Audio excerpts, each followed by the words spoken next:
Баршаңызға сәлем. Бүгін сіздермен оригинал соуспен әзірленетін, ресторан кафелерде әзірленіп берілетін өте тамаша дәмді пиццаның рецептімен бөлісемін.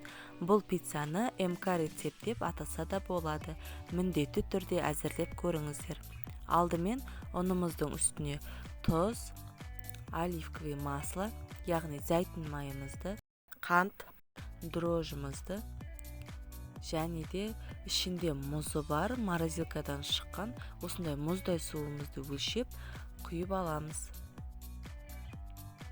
Енді қамырымызды жақсылап илейміз. Біздің қамырымызға мұздай су құйылғандықтан бастапқыда қатты сияқты болып көрінуі мүмкін, бірақ қамырымызды илеп шыққан кезде өте тамаша қамыр болып шығады. Барлығын біріктіріп, жақсылап илеп аламыз. Осылай 5 минуттай ұзақ июын қандырып илеп шығу қажет. Біздің қамырымызды 1 сағат тындыруға қойған кезде өзі жұмсарып қалады. Жақсылап июі қанғаннан кейін домалақтап ыдысымызға салып, бетін пленкамен немесе пищевой пленкамен жауып 20 минутқа қойып қоямыз. 20 минуттан кейін алып, қайтадан осылай қайтарып илеп шығамыз. Байқасаңыздар, біздің қамырымыз уже жұмсарған. Енді осы қамырымызды 2 бөлікке бөліп аламыз. Біздің осы бір қамырымыздан 2 пицца әзірленетін болады.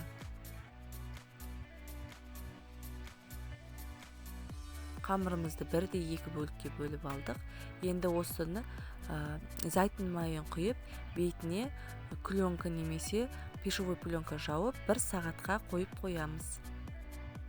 Енді кез келген помидордың сыртын ашып аламыз. Блендермен жақсылап езіп аламыз. Қызып тұрған тапамызға зәйтүн майын құйып, үстіне сарымсақ, яғни чесногымызды салып қуырып аламыз. Ақырын немесе орташа отта қуырамыз.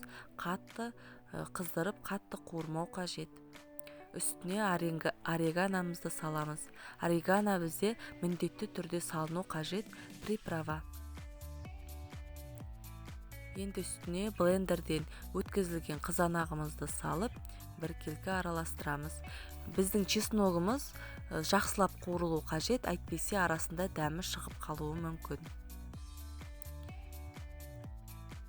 Осылай ақырындап қуырамыз. Үстіне тұзымызды, паприкамызды салып, тағы да 2-3 минуттай қуырамыз.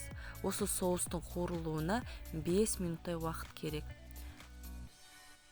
Енді қамырымызды жаямыз. Бұл уақытта духовканы ең жоғарғы градусқа қыздыруға қою қажет. Мендегі ең жоғарғы температура 320 градус. Мен сол температураға духовканы қыздыруға қойып қойдым. Үстіне соусымызды жағып шығамыз. Негізгі пиццаның пісу уақытысы 7-5 минут. Одан артық пісірудің қажеті жоқ. Біздің пиццамыз дайын. Міндетті түрде әзірлеп көріңіздер. Өте дәмді болып шығады. Менің каналыма жазылып, бұдан да басқа рецепттерді жіберіп алмас үшін колокольчикті басып қойыңыз.